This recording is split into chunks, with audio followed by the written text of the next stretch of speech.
So hi, my name is Ruvi Lecamwasam and I'm a PhD student at the ANU. So this poster is introducing our work on the optically levitating mirror.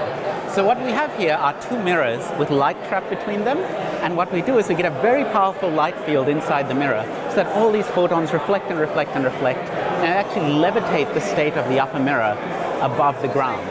Now, the study of light is very well characterized, and we can put the light into the cavity into all kinds of quantum states. And what we're doing is hopefully we can use this to transfer that quantum state into a state of the upper mirror. And then maybe we can use this to do very precise sensing, we can use it to do fundamental tests of quantum mechanics or quantum gravity. So what we did was we did the first proper characterization of how this system would behave, like how the upper mirror would move. What we found is that it's naturally unstable. Any kind of oscillations get amplified and amplified and amplified until the upper mirror falls.